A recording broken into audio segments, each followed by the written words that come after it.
오늘 설교의 제목이 하나님을 하나님 되게 하는 것입니다. 이 문장을 오늘 설교의 의도에 맞게 더 쉽고 다른 표현으로 말씀드리면 가장 하나님다운 속성이 뭘까입니다.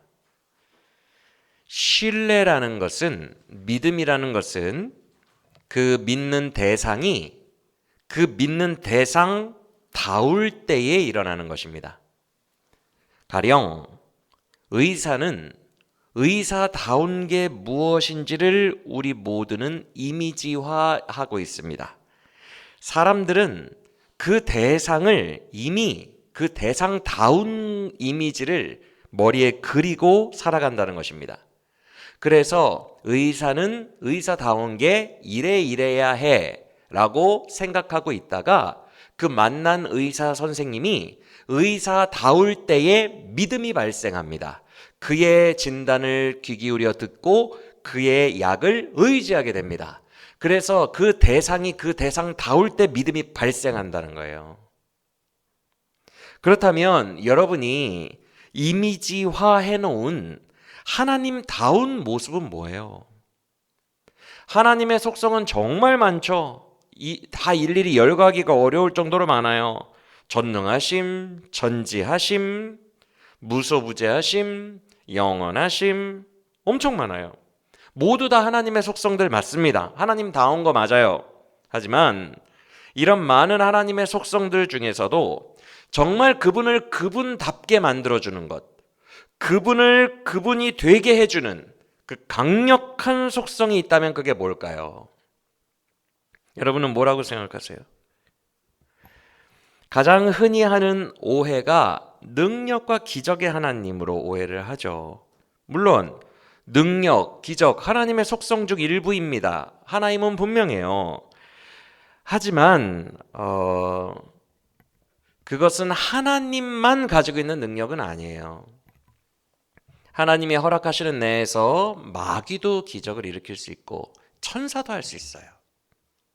이게 참 재미있는 것이 정말 하나님이 하나님 되게 하는 것이 기적이다. 마귀와 천사도 따라하는 기적을 상회하는, 이들과는 구별이 되는 더 높은 차원의 기적을 하나님이 해야 된다라는 것이 좀 어려워요. 왜 그러냐 하면 정말 천사급과 마귀급과 비교되어서 더 높아지려면 막 우주를 움직여야 되거든요. 근데 인간이 인지를 못해요. 인간은 고작 암 떨어지는 것 정도만 인지해요. 근데 이거는 천사도 하고 마귀도 하거든요. 그러니까 하나님은 하나님을 보여주고 싶어도 기적으로는 막 우주 블랙홀을 움직이셔야 되거든요. 천사나 마귀보다 더 낫다는, 내가 더 초월자이고 내가 전 우주를 창조한 정말 하나님이라는 것을 기적 대결로 우열을 가리려면 우주급을 움직여야 되는데 그게 인간이 인지를 못한다고요. 그러니까 기적과 능력의 하나님으로 하나님을 얘기하는 것 자체가 좀 어려워요. 인간의 무대 내에서는 하나님은 마귀와 구별이 잘 안 됩니다. 기적으로는.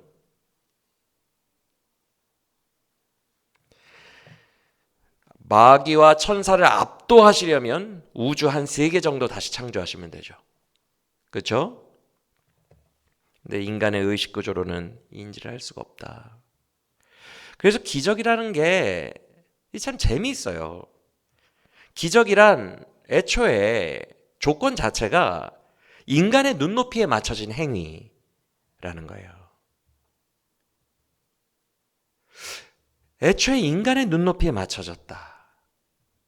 거기에서 이미 모든 것은 다 끝난 겁니다. 인간이란 자기가 생각하고 헤아릴 수 있는 범주가 있어요. 암이 낫고 질병이 낫고 뭐 돈이 들어오고 본인의 범주가 있다고요. 그 아주 낮은 범주.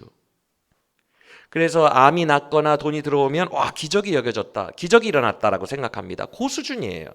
우주가 움직이고 블랙홀이 움직이는 수준이 아니라 정말 마귀도 할 수 있는 그 정도 수준을 기적이라고 여겨요. 이게 인간의 눈높이이기 때문에 그래요. 그리고 이 범주가 훨씬 상회하는 것을 인간은 기적으로 여기지도 않아요. 가령 모든 항성들을 집어삼키는 강력한 질량을 가진 블랙홀. 그 블랙홀이 왜 우리 은하에는 등장하지 않지? 우리 은하에 블랙홀이 등장하는 순간 우리는 다 빨려 들어갑니다. 질량이 워낙 무겁기 때문에. 근데 우리 은하에는 지금 블랙홀이 발생하지 않고 있어요. 그건 기적으로 여기지도 않아요. 암이 낫는 것만 기적으로 여겨요. 우리의 인간의 의식 수준이 굉장히 낮다는 거예요. 그래서 기적의 하나님으로 우리 하나님의 하나님 다음의 속성을 측정한다? 이거는 우리 하나님이 기분 나쁜 거예요, 되게. 애초에 기적이란 우리 눈높이에 맞춰준 거니까. 사실 우리가 생각하는 놀라운 일들은 영계에서는, 하나님, 천사, 마귀의 입장에서는 별로 그렇게 대단한 것도 아닙니다. 마치 이런 느낌이라고 할까요? 애기들은 돈에 대한 개념이 없어요. 아빠가 예를 들어서 재벌이라고 해봅시다. 아빠는 지금 재벌이거든요. 능력이 있어서 이 아이에게 10만 원도 줄 수 있고 100만 원도 줄 수 있어요. 근데 이 애기 자체가 인지하고 있는 범주가 되게 낮아요. 그래서 100만 원이 뭔지를 몰라. 그냥 사탕만 주면 좋아해요. 10원짜리 사탕만 주면. 그러면서 그 애기한테 물어봅니다. 아빠는 어떤 분이니? 사탕 주는 분. 그러면 아빠 입장에서 헛웃음이 나오겠죠? 하나님이 어떤 분이에요? 암 떨어지게 하는 분. 그럼 하나님 입장에서는 헛웃음이 나와요. 내가 우주를 창조했는데 100만 원도 주고 1000만 원도 줄 수 있는데 아빠는 어떤 분이시니? 사탕 주는 분이요. 그래서 웃죠, 그냥.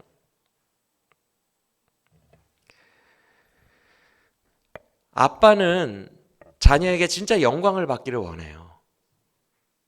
그래서 하나님을 기적의 하나님으로 간주하는 것이 가장 하나님 마음에는 아파요. 저 블랙홀도 움직이실 수 있는 분인데 쓴웃음 지을 뿐이죠. 여러분, 여러분이 믿는 하나님은 천지를 지으신 분이에요. 그래서 고작 우리 인간 범주의 세상에서 그 목사님이 기도하셨는데 이빨이 금이빨로 바뀌었대. 이러면서 우르르 쫓아다니고, 이것이 정말 너무나도 하나님 앞에서는 참 쓴웃음 나올 만한 그런 일들이라는 거예요.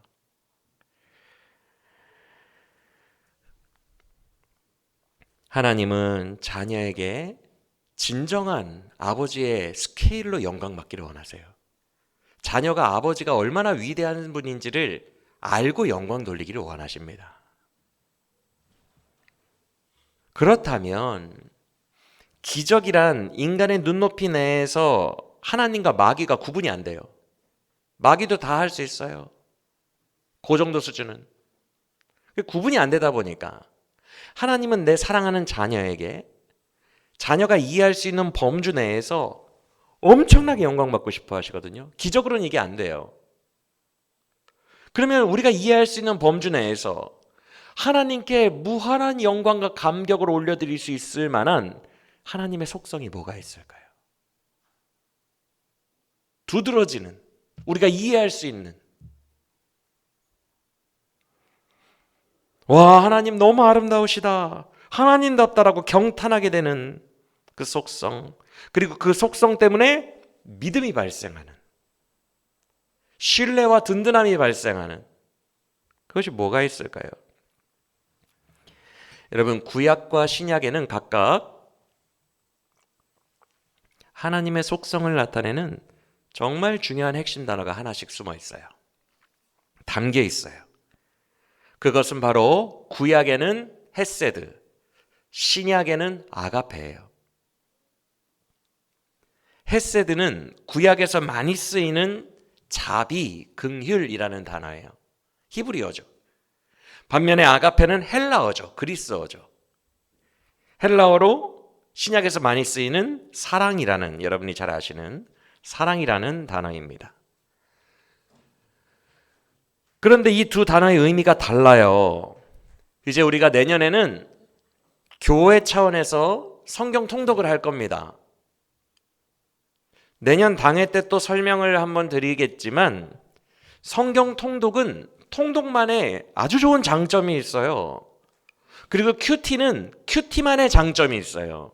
이것을 서로 줄 수가 없어요. 그래서 이거 두 개를 함께 할 때 서로의 장단점이 보완이 돼요. 연역법, 귀납법이라는 말씀을 학교 다닐 때 들어보셨을 거예요. 성경 통독은 연역법과 가까워요. 쭉 막 읽잖아요. 그러면 구절구절이 다 이해는 안 가요. 그런데 성경 통독이 좋은 이유는 세밀하게 이해는 안 가도 문맥과 이야기의 흐름을 쫓아갈 수 있는 장점이 있어요.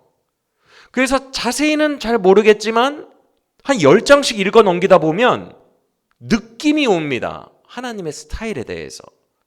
어떤 이야기가 나에게 남기는 느낌이 있을 수 있어요. 그래서 거대한 것 속에서 하나의 복음적 원리를 느낄 수 있기 때문에 연역법이에요. 반면에 큐티는 귀납법에 가까워요. 짧은 본문이에요. 짧은 본문 속에서 본문을 세밀하게 이해함으로 말미암아 거대한 복음적 원리를 이해할 수 있어요. 그래서 큐티 나름대로의 장점이 있고 은혜가 있고요. 통독은 통독 나름대로의 은혜가 있고 장점이 있어요. 이해가 되십니까? 그래서 내년에는 이 두 가지를 같이 하면서 말씀이 우리에게 더 우리의 삶에 깊이 들어오는 것을 경험하려고 하는데, 내년에 아마 통독을 실제로 하시면 막 쭉쭉 읽어 나가시다 보면 이 연역법적인 느낌이 오실 거예요. 구약의 하나님이 느껴질 거예요. 그 느낌이 있어요. 통독 때만 느껴지는 거예요. 아, 대략 구약의 하나님은 되게 딱딱하게 느껴진다. 이런 느낌들이 있을 겁니다. 맞아요? 있어. 통독해보면 알아요. 구약의 하나님과 신약의 하나님이 독자로서 읽을 때의 느낌이 달라요. 방금 말씀드린 것처럼 구약의 하나님이 조금 더 딱딱하시고 기계적인 느낌이 있어요. 반면에 신약의 하나님은 인격적인 느낌이 있고 따뜻하고 생물적인 느낌이 있어요. 왜 그럴까요? 다른 하나님이에요? 그러면 이단이고, 같은 하나님인데 왜 그럴까요? 왜 신구약이 다르게 표현될까요? 바로 헤세드와 아가페 때문에 그래요. 구약 성경의 히브리어 헤세드는 그냥 감정적으로, 인격적인 어떤 감정으로 짠해, 불쌍해, 그 느낌이 아니에요. 감정에 근거한 자비가 아니에요. 헤세드는 하나님이 이스라엘을 헤세드로 사랑하신다고 하거든요. 그런데 이 헤세드가 이스라엘에게 계속 자비를 베푸시는 게 내 감정이 동요돼서 베푸시는 게 아니에요. 헤세드라는 단어 자체가 그래요. 이 헤세드라는 단어는 언약적 관계를 기반으로 한 단어예요. 언약적 관계. 여러분, 흥미로운 거 하나 사실 알려드릴게요.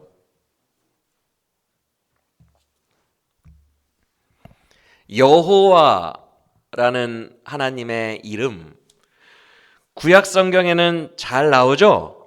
거의 한 장 걸쳐 한 장 나오죠? 신약 성경에 여호와라는 이름이 몇 번 나올까요? 제로예요. 놀랍지 않아요? 한 번도 안 나옵니다. 빵번이에요. 아니, 그 귀한 여호와라는 이름이 구약 39권에서 수천 번이 쓰였거든요. 신약에 제로예요. 신기하지 않아요? 왜 그럴까?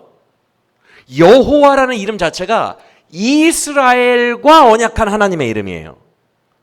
그래서 온 민족 중에 이스라엘만 부르도록 허락됐어요. 그래서 구약은 철저하게 언약적 개념이라고요. 언약적 개념. 너희는 내 백성이고 나는 너희의 하나님 여호와라, 이 느낌이에요. 이해가 되십니까?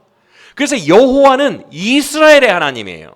엘로힘, 우리가 아는 하나님이라는 단어는 온 민족의 하나님이고 창조주 하나님 맞아요. 주님은 엘로힘이면서 동시에 이스라엘의 여호와이셨던 거예요. 그는 온 땅의 엘로힘 하나님이시지만 이스라엘에게만은 여호와로 계약하신 거예요. 그래서 이스라엘이 주인공인 구약에서는 여호와라는 이름이 수천 번 나오는 거예요. 다윗도 만군의 여호와 이름으로 골리앗 너에게 나아가노니 라고 말한 이유가 우리 이스라엘과 계약한 여호와의 이름으로 나아가는 거예요. 그래서 이스라엘 군대의 하나님이 여호와시라는 걸 오늘 너희에게 보이리라 라고 얘기한 거예요. 우리와 계약한 여호와가 이스라엘 군대를 지키신다는 거예요. 그걸 믿고 나아간 거예요. 이해가 되십니까? 그래서 그 구약의 믿음은 우리와 언약하신 헤세드의 하나님 여호와 하나님을 믿는 거예요.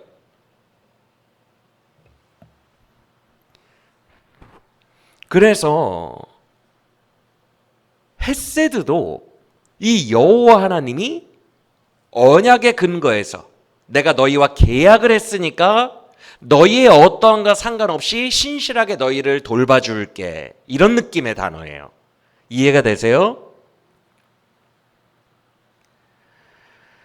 헤세드는 그래서 구약에서 하나님의 가장 강력한 속성이에요. 이스라엘은 언약을 어겨도 하나님은 꾸역꾸역 그 언약을 지키시는 거예요. 신실하심으로. 그게 헤세드예요. 그의 언약을 지키사 계속 자비를 베푸시는 거예요. 계속.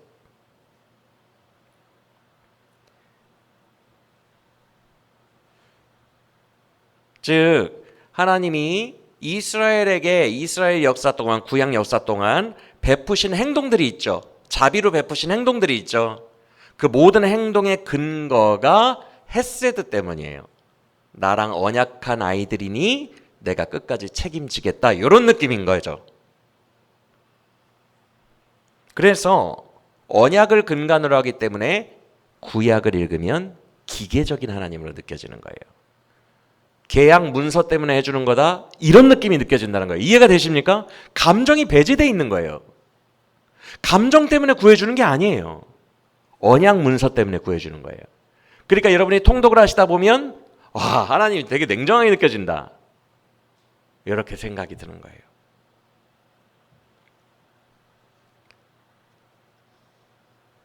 물론 이 언약적인 하나님도 대단히 중요한 하나님의 속성 중 하나예요. 하나님답고 하나님스러운 거예요. 그는 언약에 신실하시다. 얼마나 멋진 속성입니까? 상당히 강력한 속성입니다. 그는 신실하심을 믿으시길 바랍니다. 그의 언약은 변하지 않습니다, 여러분. 예수 믿고 성령 받은 사람이라면 무조건 죽어서 천국 갑니다. 믿으십니까? 설령 예수 믿은 다음에, 여러분이 예수 믿은 다음에 짐짓 죄를 범했다 하더라도 천국 갑니다. 그런 교리가 발생하는 이유는 그의 언약에 신실함이 있는 거예요. 우리와 상관없이 예수 그리스도 안에서 십자가를 우리에게 언약하신 그 언약의 신실함을 그가 그냥 지키시는 거예요. 그래서 그런 교리가 발생하는 거예요. 이해가 되십니까? 우리는 천국 가요. 그 언약은 변하지 않아요. 그가 이루어내실 거예요. 우리는 신실하지 못하고 우리는 죄가 많아도 신실하신 그가, 언약에 신실하신 구약의 헤세드의 하나님이 그 구원을 이루어내실 줄 믿으시길 바랍니다. 제가 이 설교를 준비하면서 제 인생 전체를 돌아보는 시간을 가졌어요. 제 인생도 그런 것 같구나라는 생각이 들었어요. 처음으로 이런 부분들을 돌아봤는데 정말 고개를 끄덕이며 참 신기한 것을 발견을 했습니다. 저도 한계에 부딪힐 때 많고 절망의 벼랑 끝에서 두려움에 가득할 때가 인생 중에 많아요, 살면서. 그런데 그 벼랑 끝에서 여러분의 믿음은 어디에 근거하고 있는지를 한번 돌아보세요. 그 벼랑 끝에서 여러분들 하나님 붙들어야 되잖아요, 그렇죠? 나를 도우시는 은혜의 하나님 붙드시잖아요, 그렇죠? 그 나를 도우시는 은혜의 하나님이라는 그 근거가 어디에서 발생하는지. 믿음은 거짓말하지 않아요. 믿음은 억지로 되는 게 아니에요. 믿음이란 가장 내 안에서 솔직한 거예요. 그래서 여러분이 벼랑 끝에 있을 때 믿음이 필요하거든요. 여러분이 주여 날 도와주세요, 제발 도와주세요 라고 기도할 때 그 근거가 어디에 있냐고요? 다윗처럼 언약에 있어요? 하나님의 성품에 있어요? 아니면 아직 아무것도 잘 믿어지지가 않아서 그 간질 아이를 데려온 그 아빠, 복음서에 나오는 그 아빠처럼 주여 내가 믿음이 없나이다, 나 믿음 좀 주세요, 믿고 싶나이다 라고 절규하는 믿음입니까? 그것도 믿음이거든요. 믿음에는 수준이라는 게 존재하지 않아요. 다 귀한 믿음이에요. 너무너무 능력 있는 믿음이에요. 믿음은 겨자씨만한 것만 있어도 산을 옮길 수 있어요. 믿음은 수준이 없어요. 절규하는 믿음이 지금 내가 사랑을 믿는, 인격을 믿는 믿음보다 더 강렬할 수 있어요. 하나님 보시기에. 그래서 지금 수준을 논하자는 게 아니에요. 믿음도 성장해 간다는 거예요. 다 강력한 믿음이에요. 다 귀한 믿음이에요. 근데 점점 세월이 지날수록 허니문 때 뜨거웠던 부부가 60살, 70살 돼도 그렇게 뜨거우면 이상하죠. 오랫동안 살면서 서로 다른 방향으로 신뢰가 늘어나지 않습니까? 똑같다는 거예요, 믿음도. 그래서 다 귀한 믿음이고 다 강력한 믿음이지만 믿음도 이렇게 조금씩 변화되는 것이 아닌가라는 생각이 들어요. 그래서 제가 벼랑 끝에 있을 때에 정말 하나님이 안 느껴지고, 삶에서 하나님이 안 느껴지거나 혹은 제가 너무너무 부족하고 죄 많아서 하나님의 은혜와 보혈을 의지해야 되는데 그게 잘 안 느껴질 때, 내 죄가 나를 막 눌러서 나는 죄인이야, 하나님도 이런 나를 안 사랑하실 거야, 막 이런 느낌이 나를 압제할 때, 그때 붙들어야 되는 빛이 필요하거든요. 내 믿음을 발생시키는 빛이 필요해요. 그게 가장 극초기 단계 때는, 성도가 가장 극초기 단계 때는 이 상황이 누르는 것에 대해서 하나님이란 절대자를 믿을 수밖에 없기에 절규하는 믿음을 가지게 됩니다. 주님, 내가 잘 안 믿어지만 도와주세요, 제발 도와주세요, 거기 살아계시는 나 좀 도와주세요 라고 절규하는 믿음, 귀한 믿음이에요. 그런데 회심을 전으로 하여 그 믿음이 바뀌죠. 언약에 근거하는 믿음이에요. 즉 예수 십자가의 복음에 근거한 믿음이에요. 그래서 제가 왕지교회 전도사 때만 하더라도 이 믿음이 강했던 것 같아요. 제가 벼랑 끝에 섰을 때 나에게 한 줄기 빛으로 내가 붙들 수 있는 동아줄과 같은 믿음이 뭘까? 예수의 공로더라고요. 예수의 공로. 그래서 제가 왕지교회 때, 전도사 때는 찬양 인도할 때 찬송할지어다 예수의 공로, 이 찬양 많이 불렀어요. 기억나실지 모르겠지만 지금은 안 부릅니다. 주의 공로, 예수의 공로를 한 번 더 거쳐서 주의 사랑을 신뢰하는 게 아니라서 그래요. 지금은. 그때는 공로를 한 번 거쳐야 돼요. 예수님이 나를 위하여 죽으신 그 십자가를 의지하여 주님 기도합니다, 나를 용서해 주옵소서, 나를 도와주옵소서.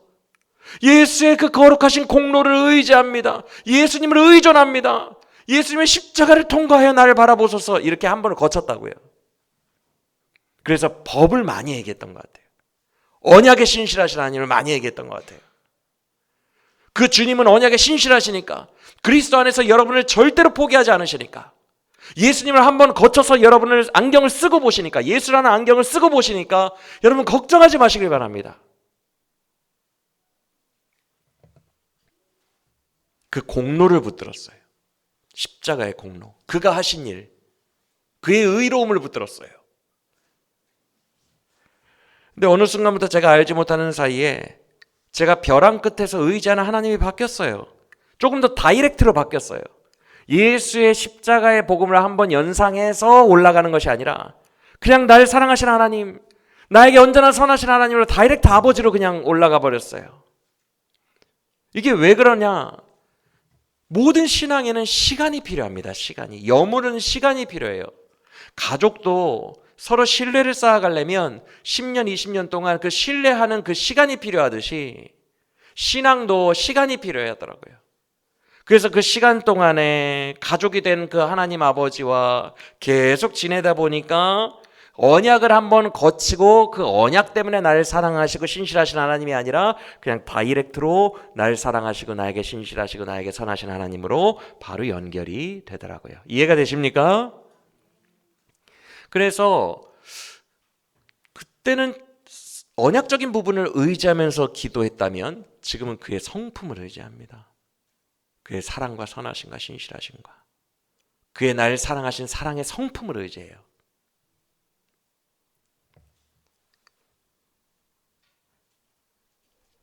즉 우리 모두는 이렇게 성장해요. 그 믿음에 있어서 그 근거가 조금씩 달라진다는 거예요. 하나님 계시면 날 도와주세요. 제발 도와주세요. 날 불쌍히 여겨주세요 라는 절규의 믿음에서 확고한 회심 이후에 나는 무조건 천국 가. 내 죄보다도 이 언약의 신실하심이 더 파워 있어. 이 복음이 엄청난 파워를 가지고 있어. 라는 그 언약적 믿음에서 더 나아가면 주의 성품을 믿는 믿음, 주님의 사랑을 믿는 믿음으로 우리도 점점 믿음이 근거가 성장해 갈 수 있다는 거예요.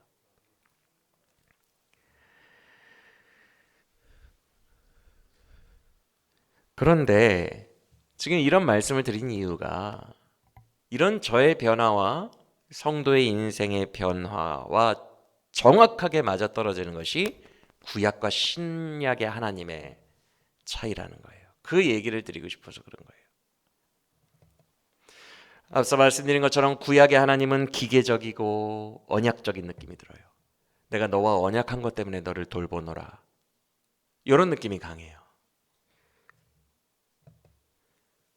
왜냐하면 구약 39권 전체에서 언약의 하나님이 훨씬 더 지배적으로 기록되어 있고 계시되어 있기 때문에 그래요. 그런데 신약에 와서는 하나님의 강조점이 바뀌어요. 무엇으로 바뀌어요? 헤세드가 아닌 아가페로 바뀌어요. 아가페가 뭐예요? 조건 없는 사랑이에요. 조건 없는 신실한 사랑인데 조건이 없다는 말은 그 사랑을 지금 받고 있는 여러분 있죠. 그 대상자의 상태와 상관이 없다는 얘기예요. 여러분이 죄를 짓든 말든, 여러분이 질병에 걸려있든 건강하든, 여러분이 노력을 하고 있든 아니면 주저앉아 있든, 여러분이 포기를 했든 포기를 안 하든, 여러분이 연약한 상태이든지 강한 상태이든지, 여러분이 수치스러운 상태이든지 자신감 있는 상태이든지, 여러분이 초라하든지 초라하지 않든지 전혀 상관없다는 거예요. 그 대상의 상태와 상관없이 무조건 계속 사랑을 퍼부어주는 것을 아가페라고 합니다.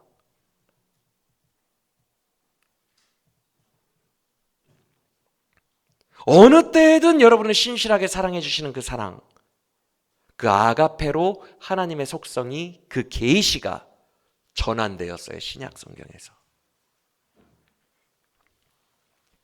물론 공통점은 있어요. 신실하심. 구약의 하나님도 신실하세요. 이스라엘은 언약을 파기해도 그는 파기하지 않아요. 신약의 하나님도 신실하세요. 인간의 어떠한가 상관없이 똑같이 사랑하세요. 어저께나 오늘이나 동일하게 여러분을 사랑하십니다. 할렐루야.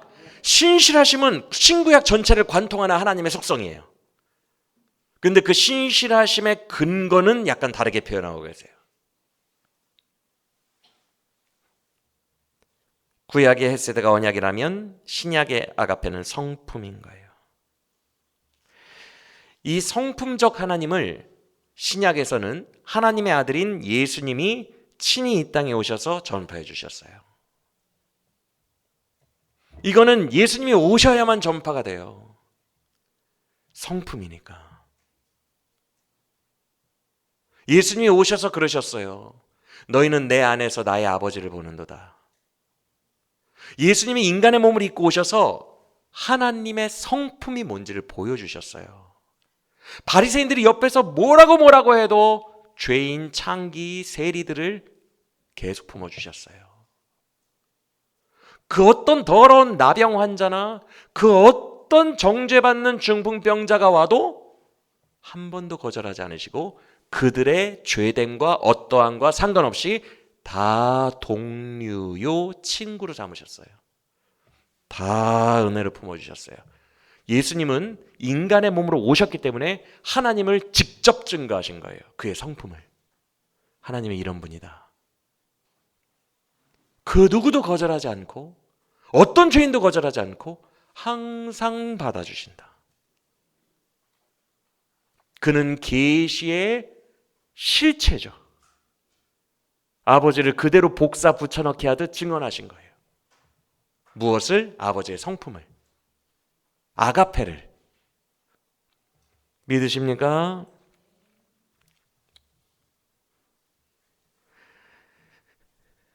그래서 신약 성경은 예수 그리스도라는 인격이 직접 눈에 보일 수 있도록 인격이 직접 내려오셨어요. 육신을 입고. 그렇기 때문에 훨씬 더 감정적이고 인격적일 수밖에 없습니다. 하나님이 인간의 몸을 입고 오셨기 때문에 훨씬 더 실제적이고 기계적이지 않고 생물적이고 인격적일 수밖에 없다는 거예요.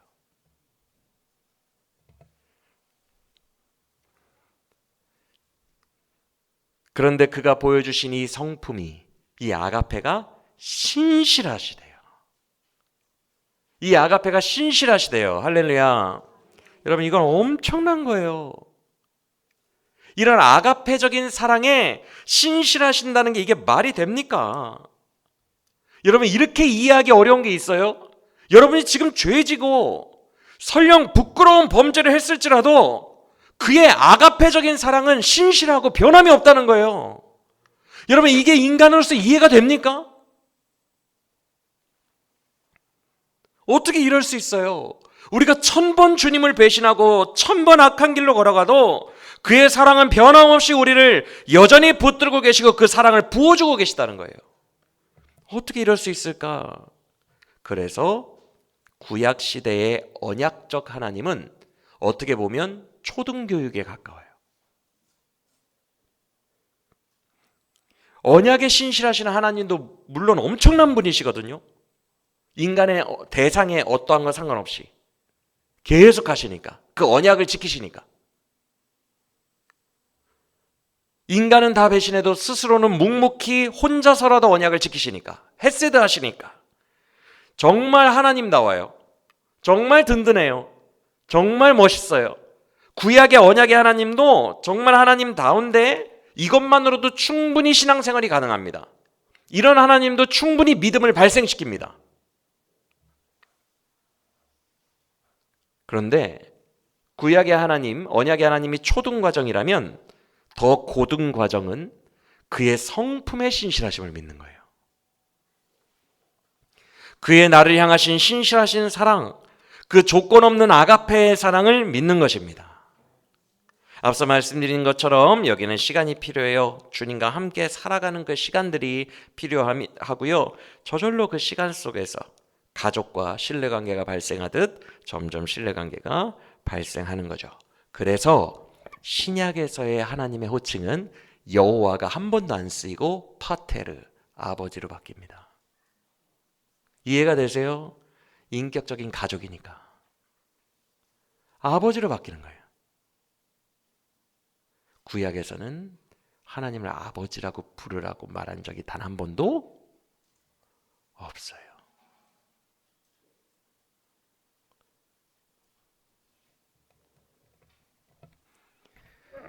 근데 한번 곰곰이 생각해 보세요. 이 사랑, 아가페의 신실하심이 얼마나 대단하신지. 여러분, 암덩어리 낫게 해주는 게 뭐가 그렇게 대단해요? 뭐가 그렇게 놀라워요? 이 아가페의 사랑의 놀라움과 경탄스러움과 비할 수 있겠습니까? 얼마나 위대하시고 얼마나 그 사랑에 신실하십니까? 인간은 성품이 냄비 같아요. 인간은 화냈다가 말았다가 이랬다가 저랬다가 인간은 계속 변합니다. 성품 자체가.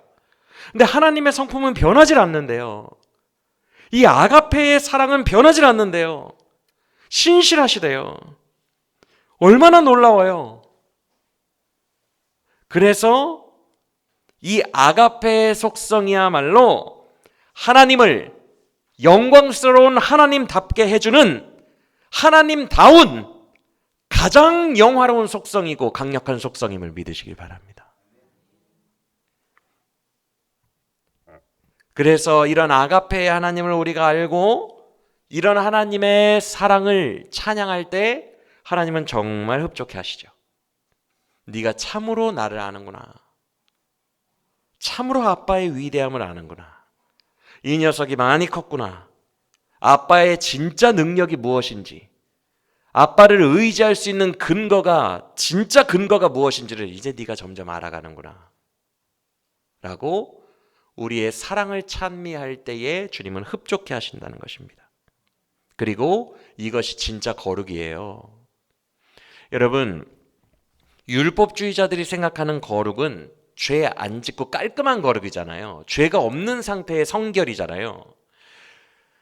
그런데 요한 웨슬리, 감리교회 창시자인 요한 웨슬리가 이런 말을 했어요. 그의 표준 설교집에서 그가 직접 한 말인데 무슨 얘기를 하냐면 하나님의 거룩은 수준이 다르다. 그냥 단순히 자기 혼자 죄 안 짓고 자기 혼자 깔끔한 그 거룩이 아니다. 찬송가에도 거룩 거룩 거룩 거룩을 찬미하는 찬송들이 많죠, 그렇죠? 성경에도 그렇고 이 거룩이 깔끔하신 하나님, 그 뜻이 아니에요. 요한 웨슬리는 하나님의 거룩의 수준을 거룩 위의 거룩이라고 했어요. 정말 율법주의자들이 생각하는 것처럼 죄 안 짓고 깔끔한 거룩이 하나님의 고작 하나님의 수준이라면 그는 저 위에서 도도함을 가지고 너희들 다 심판이야, 나는 깔끔하니까, 이럴 거예요. 그런데 하나님의 진정한 거룩은 본인의 깔끔함에서 드러나는 것이 아니라 더러운 죄인들까지도 용서하시고 사랑하신 것에 있어요. 그래서 요한 웨슬리는 하나님의 거룩은 천외천, 하늘 위에 하늘이고 거룩 위에 거룩이라고 했어요. 그래서 하나님은 본인이 깨끗한 그 거룩을 뛰어넘어 죄인들까지 사랑하신 정말 완벽한 거룩을 가지고 계시고 찬양받기 합당한 거룩을 가지고 계시다고 얘기했어요. 이것이 우리가 거룩 거룩 거룩 찬양하는 하나님의 진짜 거룩이에요. 그의 거룩은 사랑에 근거하고 있어요. 즉 아가페의 사랑이야말로 높임 받으실 하나님의 속성 중에 최고의 속성이라는 거예요. 할렐루야. 영원히 찬양받아 마땅하신 가장 큰 속성이 바로 여러분을 신실하게 사랑하시는 그 하나님의 아가페의 사랑임을 믿으시길 바랍니다. 아울러 우리 모두가 신앙의 연조가 점점 세월이 깊어지는 동안 이렇게 살아계시고 인격적이시고 성품적 신실하심으로 우리를 사랑하시는 하나님의 그 크신 사랑을 더 깊이 알게 될 줄로 믿습니다. 물론 억지로 되는 건 아니라고 했어요. 이건 자연스러운 거예요.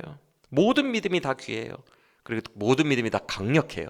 그리고 심지어 나중에 성품적인 사랑으로 주님을 믿는 사람도 때때로 주님께서 초기 때의 믿음을 요구하시기도 해요. 부르짖고 절규하는 거, 주님 나는 아무것도 안 보여요, 나를 도와주세요 라고 그 기도가 나오기도 해요. 그래서 이 세 가지의 믿음은 언제나 우리 평생에 함께 갑니다. 다만 요때는 그 믿음밖에 없고 근거가 별로 없어요. 붙들 수 있는 동아줄이 별로 없어요.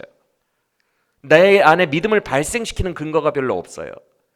그런데 중간 단계인 언약의 하나님을 믿게 되면, 회심 전으로 언약의 하나님을 믿게 되면 근거가 발생합니다. 벼랑 끝에서 내가 붙들 수 있는 그 근거, 믿음의 근거가 발생해요. 예수 그리스도 때문에 나를 사랑하신 주의 십자가, 그것이 나의 근거가 돼요. 그러니까 근거가 하나가 더 생기는 거죠. 참 감사한 거죠. 다 강력한 믿음인데. 그리고 사랑의 성품의 하나님으로 가면 근거가 하나가 더 생기는 거예요.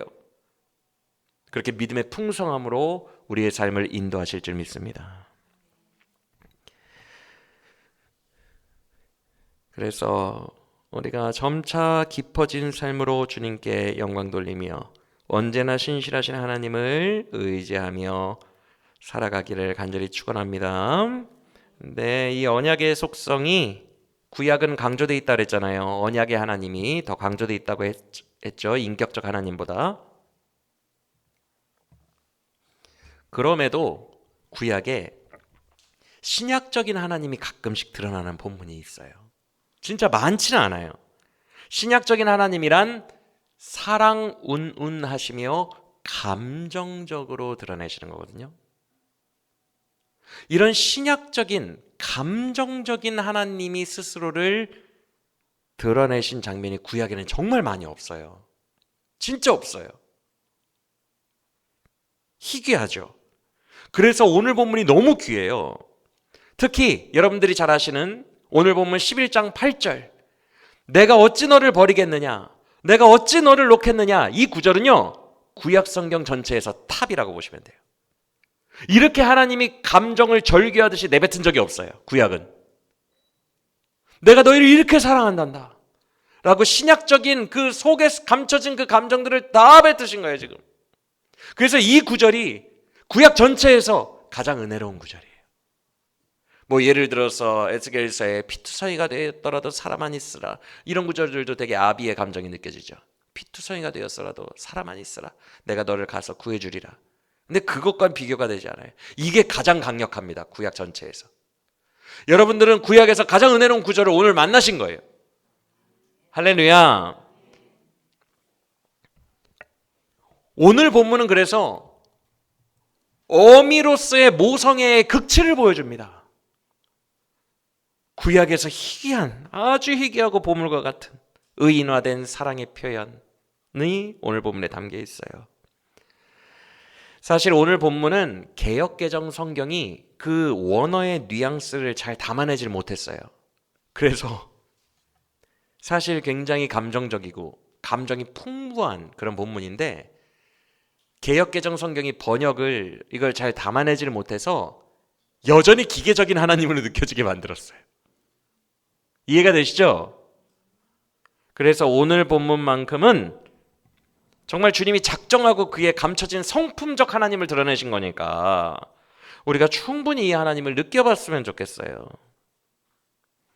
그래서 오늘은 이 본문 자체를, 주어진 본문을 원어로 조금 직역하여 주님의 느낌을 전달함으로써 설교를 마치려고 합니다.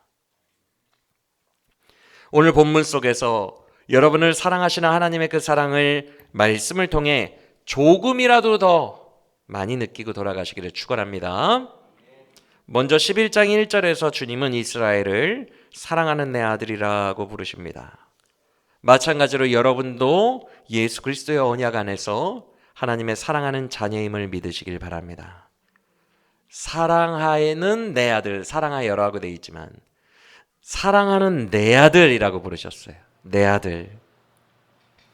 하나님은 여러분을 부르실 때에도 어이구 내 아들 내 딸, 내 거라고 부르십니다. 어이구 내 소중한 내 아들 내 딸. 이 부르심을, 이 음성을 오늘 믿음으로 듣게 되기를 간절히 원합니다. 그런데 오늘 본문 자체가 교차 편집이 계속되고 있어요. 그러니까 오늘 본문을 이렇게 구조를 보면 이런 식이에요. 나는 너를 너무 사랑해. 근데 너는 나를 안 사랑했단다. 나는 너를 너무 사랑해. 그런데도 너는 나를 떠났단다. 나는 너를 너무 사랑해. 근데 너는 끝끝내 나에게 오지 않았단다. 이런 식으로 교차되어 있거든요. 하나님의 엄청난 사랑과 그럼에도 인간의 배신, 이것이 계속 반복되고 있어요. 이해가 되시죠? 그걸 참고하셔서 하나님이 나에게 베푸신 사랑과 오늘도 그 사랑에 보답하지 못하는 나를 함께 아울러 묵상하시면 좋을 것 같아요. 1절에서 하나님은 이스라엘을 내 사랑하는 아들이고 그가 너무 사랑하기 때문에 내 아들을 애굽의 노예 생활에서 건지셨다라고 말씀합니다. 맞습니까? 그런데 2절을 보시면 교차 편집이 드디어 되고 있죠. 나는 그렇게 그들을 사랑했건만 이스라엘은 정작 어떻게 반응했대요? 선지자들을 통해 하나님이 나에게로 돌아오라고 부르면 부를수록 더 멀어졌대요. 여러분, 이 말투가 의미심장하지 않아요? 내가 그들을 부르면 부를수록 어떻게 점점 더 멀어지냐. 이 말투가 담고 있는 그 뉘앙스가 뭐예요? 부르면 부를수록 멀어지는 나. 나는 왜 이럴까? 이거는 그냥 구제불능이라는 단어로도 표현하기 어려울 정도로 왜 하나님이 나를 부르고 부르시고 애태우게 부르면 부르실수록 나는 더 세상을 사랑하고 떠나가지? 우리에게 강력한 자석이 붙어 있는 것 같은 느낌이 느껴지지 않으세요? 본문에서. 맞습니까? 지금 이 본문이 담고 있는 어폐가 있잖아요. 왜 부르는데 더 멀리 가지? 이게 인간이에요. 이게 원죄를 가진 인간이에요. 뭔가 홀리지 않고서는, 어떤 엄청나게 강한 자석과 같은 힘에 끌리지 않고서는 이런 현상이 발생할 수가 없어요. 보통 주님이 부르면 더 갑니다. 맞습니까? 근데 부르면 부를수록 더 고집부리고 더 목이 완악한 백성이 되어 더 멀리 간다는 것은 인간이 뭔가에 홀린 거예요. 지금 뭔가에 끌려가고 있는 거예요. 이것이 그 강한 힘이 우리 안에서 여전히 역사하는 원죄임을 우리가 기억해야 됩니다. 그래서 우리 모두는 이런 강한 힘에 완악하게 끌려가고 있어요. 지금도 그렇고. 그런데 그렇게 살아가는 자녀들에게 하나님이 행하신 일을 보세요. 특히 은혜로운 구절이 3절과 4절인데 하나님이 우리에게 행하신 신실하신 사랑의 표현을 원어를 근거로 말씀드리면 먼저 3절의 첫 단어가 뭐예요? 그러나예요. 하나님이 부르면 부를수록 더 멀리 가는 죄인인 주의 자녀들에게 그러나 반대로 행하신 거예요. 우리는 악한 자녀였으나 하나님은 우리에게 어떻게 하셨다고요? 걸음마를 가르치십니다. 그리고 팔로 안으셨대요. 여러분, 이 말은요, 원어로 보면 이런 표현이에요. 내가 그들에게 걸음을 가르쳤다. 걸음마를 가르쳤다는 거예요. 그러면 여러분, 하늘이 정도 될 거예요. 막 아장아장 걷는 그 아가를 상상하시면 돼요. 그런데 그 아이가 걷다가 반드시 어떻게 돼요? 넘어지겠죠? 안아준다는 말이 그 말입니다. 엄마가 아이가 아장아장 걷는 법을 알려준 후에 아기가 혹시라도 넘어지면 잡아주려고 팔을 벌리고 있다라는 뜻이에요, 원어로. 그래서 아기가 넘어지면 바로 어떻게 해주죠? 바로 잡아주죠. 이게 팔로 너를 안았다라는 뜻이에요.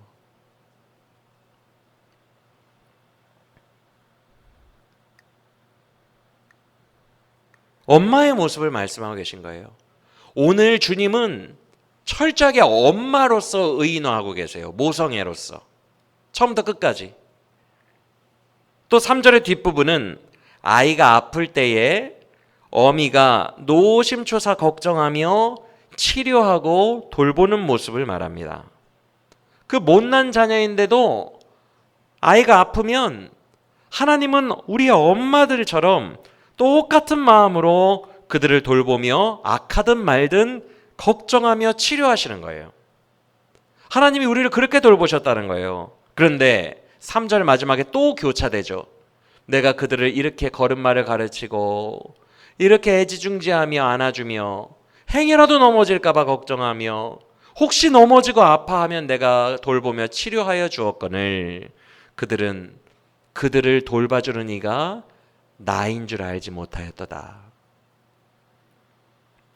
그리고 4절을 보시면 내가 사람의 줄, 곧 사랑의 줄로 그들을 이끌었다라고 말씀하고 있어요. 맞습니까?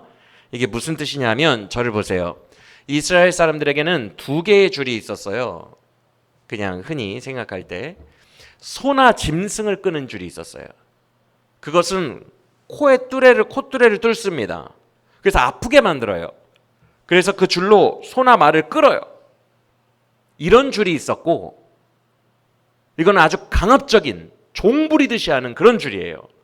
근데 주님은 지금 이스라엘에게 나는 너희를 이런 줄로 끌어본 적이 없다고 얘기하시는 거예요. 또 하나의 이스라엘 사람들에게 줄이 있었는데 우리 우주 정도 되는 나이 아이들을 데리고 다니는 줄이에요. 엄마가 손목에 맸어요.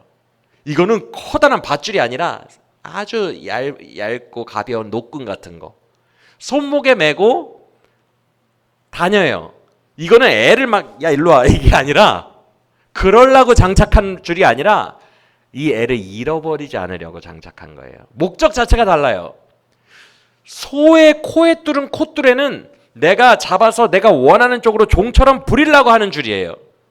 근데 아장아장 아기에게 매는 줄은 손목에 매는 줄은 목적 자체가 달라요. 이 아이를 내가 소중하니까 잃어버리지 않으려고 조심스럽게 이끄는 줄이에요. 그래서 주님은 지금 내가 한 번도 너희를 소나 종 부리듯이 한 적이 한 번도 없고 내가 너희를 애지중지 나에게서 떨어뜨리지 않으려고 애지중지 너를 사랑해 줄로 내가 너를 이끌었다라고 말씀하시는 거예요. 여러분, 목적 자체가 달라요. 주님은 놓치지 않으시려고 우리를 붙들고 계신 거예요. 할렐루야. 내가 너희를 세심한 사랑으로 배려하면서 인격적으로 너희의 삶을 이끌어오고 있다고 말씀하시는 거예요. 이런 하나님의 성품을 믿으시길 바랍니다. 강하게 압박하듯이 짐승을 대하듯 하신 게 절대 아니에요. 아기처럼 조심스럽게 사랑으로 행하셨음을 믿으시길 바랍니다. 4절의 뒷부분도 마찬가지예요. 여러분, 소나 말에게는 뭘 씌워요? 멍에를 씌우죠. 근데 나는 너희를 소나 말처럼 대한 적이 한 번도 없다는 거예요. 나는 너희를 자녀로 대하여 오히려 목에 있는 멍에를 어떻게 해주겠다고요? 벗겨주면서 살았대요. 마치 이런 것과 같아요. 여러분, 초등학교 1학년 때 아이를 입학시키면 여러분 느낌이 어때요? 이제 막 유치원 벗어난 애가 자기 몸보다 더 큰 가방 들고 가죠?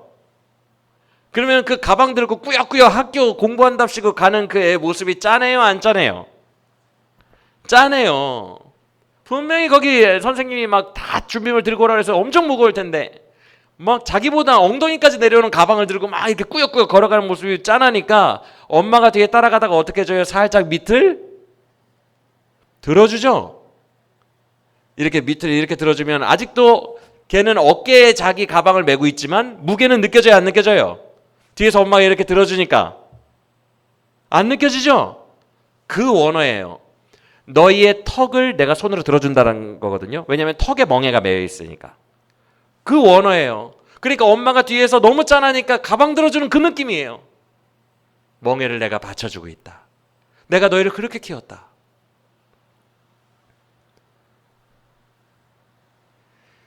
여러분, 여러분의 하나님은 이런 분이세요. 여러분이 혼자 걷는 것 같죠? 혼자 걷는 것 같지만 여러분이 넘어질까봐 걸음마를 가리키는 엄마처럼 그 앞에서 팔 벌리고 계세요. 그래서 여러분이 넘어질 것 같으면 즉시 안아서 들어 올리시는 분이 여러분의 하나님이세요. 여러분이 막 혼자 그 길을 걷고 있는 것 같죠? 엄마 나 이거 볼래 하면서 여러분의 손목에는 하나님이 인격적으로 하나님 곁으로 이끄시는 끈이 매어져 있어요. 강제적으로 이끄는 것이 아니라 여러분을 사랑의 줄로 이끌고 계세요. 절대 여러분을 놓지 않고 계세요. 믿으시길 바랍니다. 그리고 여러분이 삶의 짐이 엄청 무거울 때, 그 멍에를 막 이렇게 메고 있을 때, 여러분이 어깨에 끈을 메고 있으니까 여러분이 메는 것처럼 느껴지겠지만 주님은 여러분의 턱에 있는 멍에를 들어주고 계세요. 그 멍에를 같이 감당하시고 그 멍에를 들어주고 계신다고요. 이런 하나님이 여러분의 평생에 여러분 곁에서 엄마처럼 늘 지켜주고 계시다는 것을 믿으시길 바랍니다. 그리고 4절 마지막에 먹을 것을 두었다라는 말은 원어로 직역하면, 원어로 그대로 말해드릴게요. 부드럽다라는 뜻이 있어요. 조심스럽고 부드럽다라는 뜻이 있고 먹게 하다라는 느낌이 있어요. 그리고 그들을 향해 라는 이런 방향을 가리키는 전치사가 있어요. 즉 이런 뜻입니다. 그들을 부드럽게 먹여주었다라는 뜻이에요. 하늘이 이유식 먹이는 걸 생각하시면 돼요. 상상하시면 돼요. 여러분, 애기 이유식 먹이실 때 여러분 어떻게 해요? 애기가 막 짭짭거리면서 오물오물하면서 막 먹죠? 근데 애가 다 먹지도 않았는데 막 숟가락을 뭐 다시 넣고 이런 엄마 있어요, 없어요? 하루하루 우리의 삶을 인도하시듯이 우리 하나님은 꼭꼭 씹어서 꼴떡 생길 때까지 기다렸다가 조심스럽다, 부드럽다라는 원어가 있다 그랬죠. 조심스럽게 그를 향하여 먹이세요. 먹을 것을 너희 앞에 놓았도다라고 하니까 무슨 강아지 밥 주는 느낌으로 지금 개역개정이 번역을 해놨는데, 먹을 것을 그의 앞에 턱 놔버린 게 아니라 조심스럽고 부드럽게 하루하루 우리를 먹여오셨다는 거예요. 주님은 그렇게 우리를 먹이십니다. 하루하루 소화가 될 때까지 기다리셨다가, 씹어 넘길 때까지 기다리셨다가 또 다음 숟가락을 먹이시고, 여러분이 여러분 자녀에게 엄마들이 했던 거랑 똑같이 하신다고 보시면 돼요. 지금 그 하나님을 공개하고 계신 거예요. 내가 그렇게 너희를 돌봤다는 거예요. 단 하루도 빼놓지 않고 너희를 돌봤다는 거예요. 이렇게 인격적이고 조심스럽고 부드럽게. 근데 또 교차되죠. 이렇게 엄마처럼 사랑해 주었건만 5절 보세요. 그들은 하나님께 돌아오기를 싫어했대요. 그래서 애굽을 의지하려고 했지만 애굽으로는 가지 못하고 그들의 계략과는 반대로 아수르의 지배를 받게 될 거다. 그리고 6절, 그들은 애굽을 의지하는 계책을 냈지만 그들의 계책이 실패하여 결국 앗수르군이 침략하여 그들의 빗장을 헐고 성을 점령하게 될 것이라 라고 말씀하신 거예요. 이해가 되시죠? 그러면서 7절 보세요. 이 표현 보세요. 뭐라고 하십니까? 끝끝내 내게서 그들이 물러간다. 끝끝내. 여러분 이거 얼마나 답답해요. 여러분 자식 키울 때 이런 느낌 받은 적 있죠? 여러분이 원하는 대로 공부 좀 해줬으면 좋겠고 좀 바른 길을 가졌으면 좋겠는데 얘가 뭐가 되려고 이렇게 엇나가나 답답할 때 있죠? 끝끝내 너 이럴 거야. 끝끝내 이렇게 엇나갈 거야. 얼른 돌아와야지. 엄마는 답답해 죽겠어. 이런 마음 가질 때 있죠? 그 끝끝내라는 표현이에요. 내가 이렇게 돌봐주고 이렇게 사랑해 주었건만 마치 자석에 이끌려가는 것처럼 어떤 큰 힘에 이끌려갔던 것처럼 내 자식이 악한 길로 가는 거예요. 끝끝내 물러가는 거예요. 주님은 사랑으로 계속 그들을 부르시는데 일어나는 이가 없는 거예요. 자녀가 엇나갈 때 엄마가 갖는 그 답답함이 있어요. 그 마음이 그대로 우리를 향하시는 하나님의 답답함임을 기억하시길 바랍니다. 그러면 이제 어쩔 수 없죠. 뭐 자녀가 이렇게 끝끝내 물러가는데 뭐 엄마가 어떻게 할 거예요? 그렇게 엄마가 싫다고 하는데 뭐 어쩔 거예요? 버린 자식 되어야 되잖아요. 그렇죠? 그런데 이때 하나님의 모성애가 강렬하게 드러납니다. 하나님의 강력한 사랑의 속성이 드러납니다. 그게 8절이에요.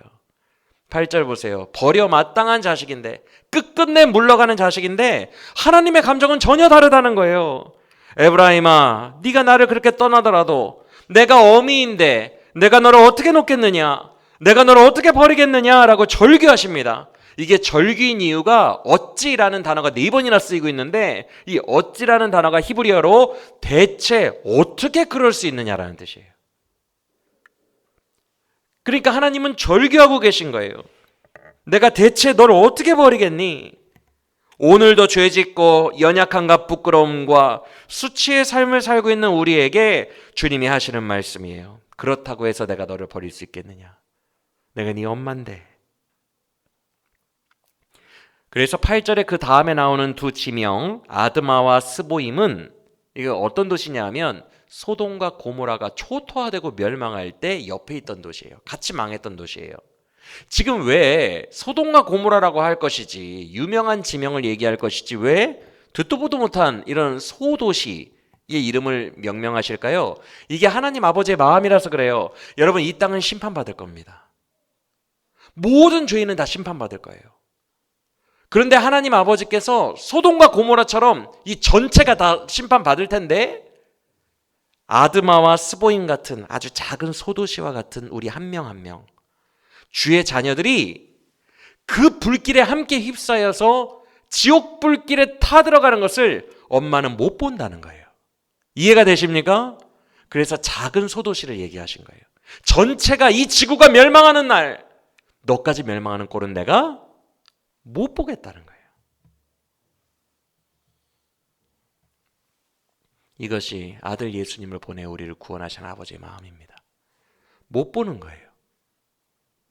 네가 나에게 잘못을 했던, 죄를 지었던, 네가 범죄하였던, 악하게 행했던 어떻든 간에 온 세상이 심판받는 날 내 사랑하는 너는 같이 심판받는 건 난 못 보겠다. 어찌 내가 너를 버리겠느냐?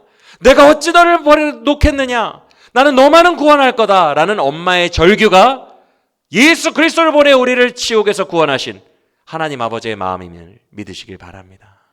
똑같은 거예요. 너는 내 새끼라서 그렇게는 못하겠다는 거예요. 그래서 8절 마지막에 내 마음이 내 속에서 돌이킨다라는 이 표현이 원어로 보면 심장이 폭발했다는 뜻이에요. 엄마가 내 아들, 내 딸 심판받는 모습 앞에 내 심장이 폭발하고 내 내면이 뒤집어지는 거예요. 내 속이 뒤집어진다. 그래서 단순히 내가 돌이킨다, 심판을 철회하겠다 이런 기계적인 말투가 절대 아닙니다. 구약적이고 기계적인 하나님의 말투가 절대 아니고요. 네가 죽는 것을 상상만 해도 네가 멸망하는 것을 상상만 해도 내 심장이 터질 것 같고 내 속이 뒤집어진다는 거예요. 내 자녀가 아무리 못났어도 소돔과 고모라처럼 멸망시킬 수 없다는 거예요. 그건 불가능하다는 거예요. 내가 어찌 너를 놓겠느냐? 내가 어찌 너를 버리겠느냐? 절규하는 거예요. 그래서 8절 마지막에 나의 긍휼이 불붙는다라는 표현은 원어로 여성의 자궁을 말합니다. 내 새끼, 내가 품었던, 내 뱃속에 내가 품었던 내 새끼, 내 몸의 일부로 내가 낳았던 내 새끼, 내 자궁에서 물이 끓어오른다는 뜻이에요. 원어로.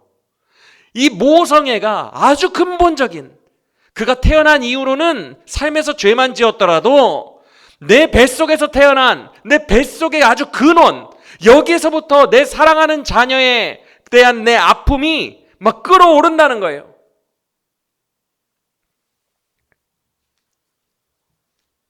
그래서 내 심장이 터질 것 같다. 이것이 여러분을 향한, 죄된 우리를 향한 하나님 아버지의 마음임을 믿으시길 바랍니다. 주님은 분명히 우리의 죄를 보세요. 죄 짓는 걸 다 보시고 아파하세요. 그런데 놀라운 걸 알려드릴게요. 우리의 죄가 깊어지면 깊어질수록 우리가 끝끝내 정말 고집스럽게 그와 멀어져서 지옥에 가면 갈수록 우리 하나님은 우리를 정죄하는 분이 아니라 우리를 살리시겠다는 애끓는 사랑이 더 끓어오르는 분이에요. 이게 엄마의 마음이거든요. 이 세상 내 아들 내 딸 이 세상 사람들이 다 조롱하고 다 버리고 다 감옥 보내도 엄마는 절대 안 되는 거예요. 엄마는 끝까지 가서 감옥 끝이 아니라 지옥 끝까지 가서 건져 내오는 것입니다. 그래서 내 아들 내 딸이 끝끝내 물러가고 더 말을 안 들을수록 엄마는 내 아들 살려내야지, 내 딸 살려내야지라는 생각이 더 강하게 발생하는 거예요. 이게 하나님의 마음이라고요. 그래서 하나님은 우리를 정죄하시는 분이 아니라 내 아들 내 딸 살려내야지, 어떻게 해서든지 살려내야지, 그런 모성애로 더 끌어오르시는 분이에요. 할렐루야. 우리가 이런 하나님의 사랑을 어찌 측량할 수 있겠어요? 우리는 그냥 단순히 내가 지금 이렇게 죄를 짓고 산 지가 수년째인데 하나님이 나 이제는 버리시겠지, 나 정죄하시겠지 라고 생각하지만 하나님은 끝끝내 물러가고 더 심한 지경의 아들들에게, 딸들에게 주님은 더 큰 사랑으로 끌어오른다는 것을, 이런 말도 안 되는 사랑을 가지고 계시다는 것을 기억하시길 바랍니다. 그래서 여러분이 지옥 끝까지 떨어지면 하나님이 거기까지 내려와서 여러분을 끌어안아 가지고 올라가실 것입니다. 하나님은 그런 분이에요. 모성애를 가지고 계시기 때문에 절대 버리지 않습니다. 버리는 것이 불가능합니다. 그의 성품적으로, 그의 심정적으로 이건 불가능합니다. 내 아들 내 딸 못 버리는 우리 엄마들의 마음과 똑같다는 것을 기억하시길 바랍니다. 그래서 자녀가 죄를 많이 짓고 더 엇나갈수록 엄마는 그를 정죄하는 것이 아니라 절규가 점점 깊어지는 거예요. 그게 하나님의 마음이에요. 절규하는 거예요. 내가 반드시 구해낼 거라는 의지가 더 불타오르는 거예요. 애들이 공부 못한다고 너 이제 학원 가지 마, 학원을 아예 끊어버리는 부모 있어요, 없어요? 공부 안 한다고 해서 돈 아깝다, 학원 끊어야겠다, 그런 부모 있어요, 없어요? 없어요. 애가 공부를 안 하면 더 좋은 선생님 없나고 학원 찾아다니죠. 우리 애들에게 동기부여를 해줄 만한 더 좋은 선생님을 찾아다니죠. 그게 엄마죠. 맞아요? 엄마는 포기 안 한다는 거예요. 절대 포기 안 합니다. 엇나갈수록 더 얘를 구해낼 방법만 모색해요. 그 답답함과 속이 찢어짐 속에서 얘를 어떻게 하면 살리지? 그것만 생각하는 분이 엄마예요. 맞아요? 하나님의 마음도 똑같다는 거예요. 여러분을 정죄하지 않으세요. 여러분을 살릴 생각만 하고 계세요. 할렐루야. 그래서 9절을 보세요. 주님이 이렇게 외치십니다. 이게 복음이거든요. 그들은 사실 하나님을 끝끝내 떠난 페류나죠. 근데 페류나에게 이렇게 외치시는 거예요. 내가 너희를 그래서 심판하지 않을 거야. 심판하지 않을 거래요. 반대를 얘기하세요. 그게 복음이에요. 심판받아 마땅한 자들을 구원하시고 사랑하실 거래요. 그게 복음이에요. 할렐루야. 그래서 주님은 10절과 11절에서 이렇게 말씀하십니다. 내가 사자와 같은 능력으로 그들을 구원해낼 거야. 그래서 11절, 내 집에 안전히 거하게 만들 거야. 반드시 그렇게 할 거야. 내 사자와 같은 능력으로, 전능하신 여호와 하나님의 능력으로 내가 그 일을 할 거야 라고 말씀하신다는 거예요. 이것이 예수 그리스도로 말미암아 우리를 구원하신 하나님의 의지이십니다. 하나님의 열심이십니다. 믿으시길 바랍니다. 그의 모든 사자와 같은 능력은 여러분을 사랑하사 구원하시는 쪽에 맞춰져 있는 거예요. 그의 모든 에너지는 거기에 집중되어 있어요. 할렐루야. 이것이 우리에게 예수님 주시고 복음 주신 이유임을 믿으시길 바랍니다. 즉 하나님이 우리가 복음을 이성으로 이해하기가 얼마나 어려워요. 분명히 죄인인데 이런 우리를 구원하시고 더 사랑하신다? 죄인에게 은혜가 더 넘친다? 죄인일수록 더 하나님의 사랑하려는 의지가 더 뜨겁다? 이게 말이 됩니까? 이게 인간의 이성으로는 이해가 안 되는 거예요. 복음이 원래 그래요. 이해 타산적이지가 않아요. 말도 안 되는 거예요. 그래서 주님이 아주 중요한 말씀을 9절에서 하십니다. 9절 후반부를 보시면 마땅히 심판받아야 될 자를 더 사랑하고 더 구원하는 이유가 있는데 그건 내가 인간이 아닌 하나님이기 때문이라. 설교 초두에 여러분 기적의 하나님이 하나님다운 것 같아요. 무슨 하나님이 하나님다운 것 같아요 라고 말씀을 드렸어요. 하나님이 제일 하나님다움으로 드러나는 시간이 바로 복음적 사랑이에요. 믿으십니까? 주님이 직접 말씀하십니다. 내가 심판받아 마땅한 그들을 반대로 구원하는 이유는 내가 인간이 아니요 내가 하나님이기 때문이고 내가 거룩하기 때문이라. 할렐루야. 하나님의 위대함은 사랑에 드러납니다. 말도 안 되는 어미의 사랑에서 드러납니다. 이것이 하나님의 막강한 위대함이에요. 영원히 찬송받으실 하나님의 속성입니다. 할렐루야. 아가페의 성품을 가지신 신실한 아가페의 하나님, 그가 바로 우리가 믿는 하나님의 성품이시고 하나님이심을 믿으시길 바랍니다. 놀랍게도 우리가 죄를 지으면 지을수록 더 큰 은혜를 베푸신다는 거예요. 여러분을 절대 정죄하지 않으십니다. 더 큰 은혜를 베푸시고 어떻게 하면 내 자녀가 영화롭게 회복될 수 있을까? 그것만을 구상하시는 분이고 더 큰 능력을 쓰시는 분이에요. 그래서 우리 성도들에게는 절망이 없습니다. 설령 내 형편이 절망스러울지라도 나보다 나를 더 사랑하시는 하나님께서 그의 능력을 총동원하셔서 전능하신 능력으로 우리를 사랑으로 회복시키실 것을 계획하고 계세요. 그래서 성도에게 절망은 없어요. 그 사랑이 하나님께 붙들려 있기 때문입니다. 여러분을 절대 정죄하지 않으시는 분, 오히려 더 잘 되는 학원에 보내시기만을 골몰하시는 분, 그 하나님의 사랑을 오늘 깊이 깨닫고 돌아가시기를 간절히 원합니다. 이런 하나님의 사랑이 여러분의 인생 가운데 강같이 흐르고 있어요. 신실하신가 변함없으심으로 흐르고 있어요. 여러분을 지금도 여전히 강렬하면서도 막 속이 막 끓어오르는 강렬한 의지를 가지면서도 또한 조심스럽고 부드럽고 인격적이면서도 모성에 가득한 사랑으로 여전히 사랑하고 계심을 믿으시길 바랍니다. 여러분이 혼자 걷는 것 같지만 아니에요. 그 앞에 팔 벌리고 기다리고 계세요. 여러분이 혼자 멍에를 메고 있는 것 같지만 그렇지 않아요. 주님께서 여러분의 그 멍에를 손으로 들어주고 계십니다. 여러분이 혼자 아파하고 있는 것 같지만 그렇지 않아요. 여러분이 신음하는 것을 보시고 그 옆에서 돌보시며 치료하고 계십니다. 여러분이 방황하는 것 같지만 그렇지 않아요. 여러분의 손목에 하나님과 연결된 끈이 있습니다. 하나님이 여러분의 삶을 부드럽게 인도하고 계십니다. 사랑의 줄로 인도하고 계십니다. 언제나 그 하나님이 함께 계십니다. 그렇게 좋으신 하나님 아버지가 여러분의 하나님 아버지이신 줄 믿으시길 바랍니다. 아가페의 하나님이심을 믿으시길 바랍니다. 그리고 이 하나님 아버지의 사랑을 굳게 믿고 힘내시기를 바랍니다. 그리고 그 사랑을 바라보고 의지하며 그 하나님께 감사와 영광 돌리며 살아가는 우리 모두가 되시기를 예수 그리스도의 이름으로 간절히 축원합니다.